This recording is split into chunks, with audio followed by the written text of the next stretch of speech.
Quais são os perigos da psicologia moderna? Olá pessoal, eu sou Matheus Assunção, nesse canal fala sobre a boa filosofia e o catolicismo. No vídeo de hoje eu vou falar sobre esse assunto da psicologia, não é? Os perigos da psicologia moderna, por que desses perigos, qual é a noção correta de psicologia, enfim, essas questões nós vamos ver um pouco aqui.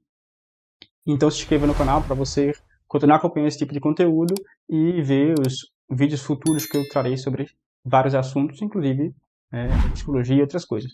Bom, faz algum tempo que eu quero falar sobre esse assunto e mais recentemente eu estava dando uma aula no curso de tomismo, não é? De introdução à filosofia tomista, introdução tomista à filosofia, e nós entramos justamente no tratado da psicologia. E aí foi como que uma coisa levou a outra, não é? Eu já queria abordar esse assunto, acabei que tratei esse assunto lá um pouco mais, de maneira muito mais profunda, né, na verdade, e aqui eu resolvi trazer esse pequeno trecho, né, essa pequena consideração que eu cheguei a fazer nessa aula, nesse curso. Então a primeira coisa que nos é importante para poder entender os problemas da psicologia moderna, penso ser justamente entender o que é a psicologia, não é?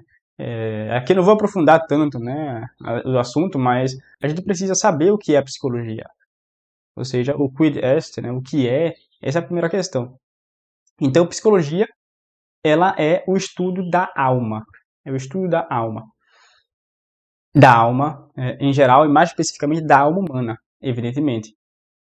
Então, esse é o sujeito de consideração da psicologia. E aí ela tem um método próprio para analisar as coisas. Mas eu quero pegar uma definição um pouco mais robusta, um pouco mais completa, do padre Régis Jolivet, no seu livro Curso de Filosofia. Ele diz o seguinte, sobre a definição de psicologia. Psicologia é o estudo do conjunto dos fenômenos psíquicos e das leis que os regem, objetivando determinar a natureza mesma da alma humana. E a partir desta natureza, o destino da alma. Então, nós temos aqui uma definição mais própria, não é, de filosofia, que nos dá esse conhecimento de que a alma mais específica que a psicologia vai estudar é justamente a alma humana. E a natureza da alma humana, e, portanto, também buscando compreender, assim, o seu fim, a sua finalidade. E ele menciona que busca estudar essas leis que regem o estudo, né, da natureza, da alma, mas também os fenômenos psíquicos, não é? E como que nós conseguimos compreender essas coisas? Bom, a gente sabe que nós temos um corpo e uma alma, certo? Então, para que nós possamos entender qual o método correto, bom, já chegamos no sujeito, não é, da psicologia, ou seja, aquilo que ela considera a alma, mais propriamente falando, a alma humana. Agora, qual o método de estudo da psicologia? O porquê que na psicologia deveria se estudar isso ou aquilo e como? Essa é a questão. Então, vejam, um ponto importante é que como nós conseguimos observar esses atos que são os atos psíquicos, né? Esses fenômenos psíquicos.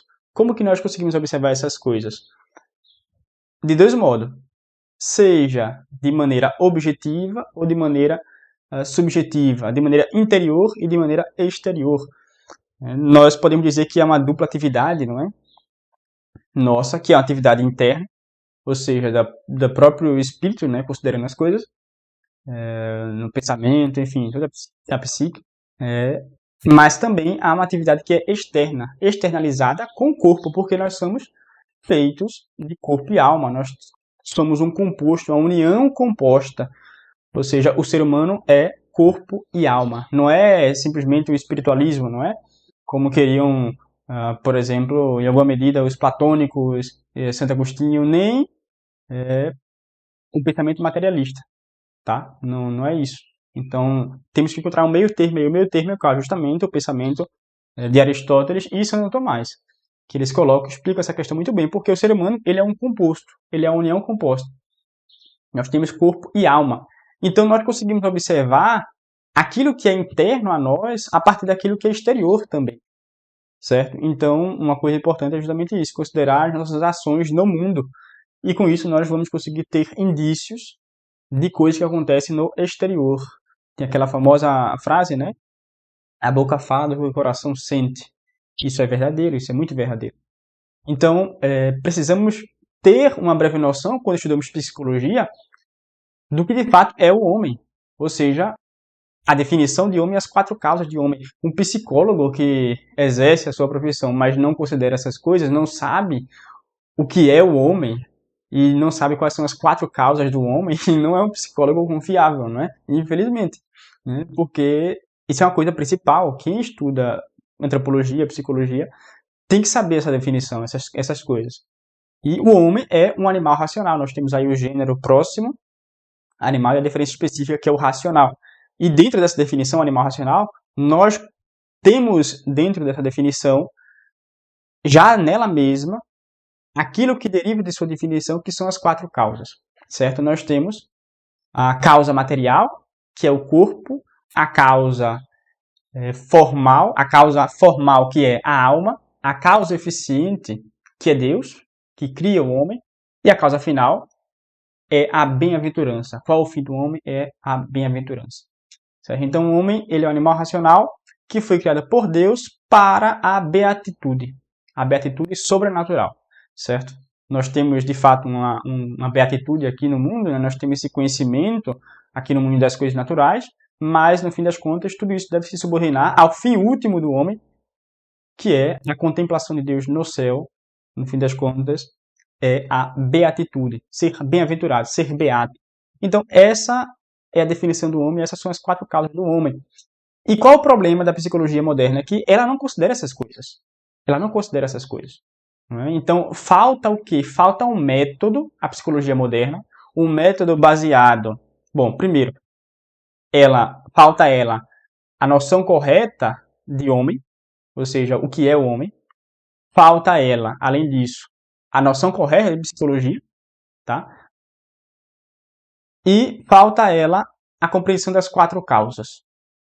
Então, quando não se tem isso, aí surgem os problemas da psicologia moderna, não é?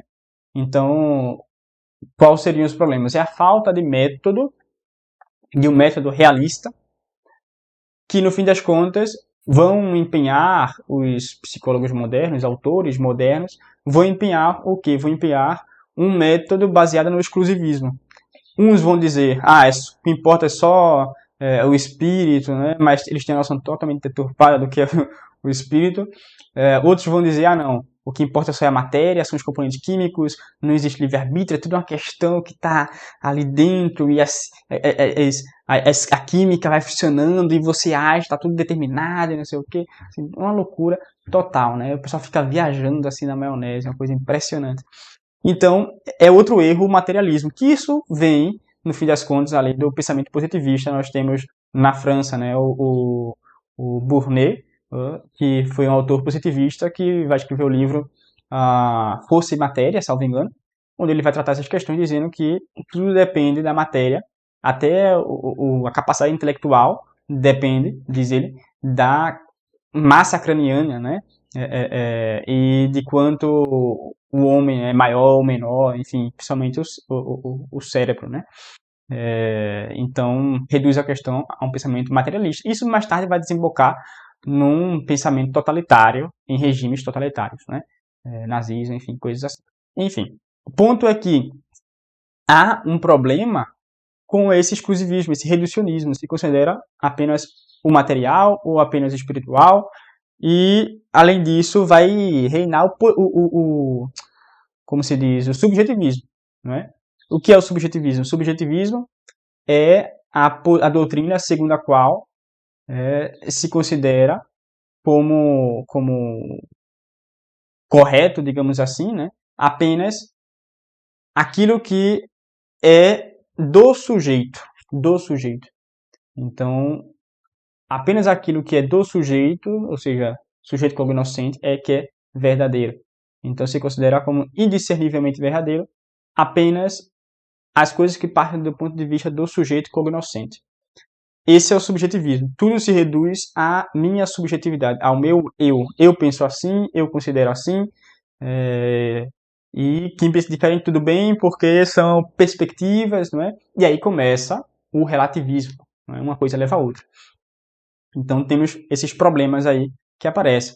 Isso resultará vários erros, não é? Imagine um psicólogo que não considera essas coisas, não é? Esses pensamentos corretos que nós vimos anteriormente, ele vai cair nesses erros, não vai conseguir dar orientações corretas ao seu paciente. Então nós vamos ver psicólogo que fala, ah não, é PEC, né? Ah não, não tem problema, o mundo é que é o problema, você está sempre certo, e quer só alisar o coração da pessoa, né? E use drogas, né? Não tem problema matar, não, aborto tudo bem. Os psicólogos assim com um pensamento totalmente louco, né? Fora do realismo, fora da natureza das coisas, que, no fim das contas, vão deturpar a inteligência da pessoa e causar um desastre na sua vida. Vão falar, não, a virtude não importa, né, se entrega às paixões, não tem problema fazer isso, aquilo outro, enfim. É um pensamento opressor, a sociedade tem que estar falando isso de você, porque no fim das contas você tem que se libertar, tem que ser livre, se soltar, aproveitar a vida. Então, é uma destruição da alma, isso leva, né?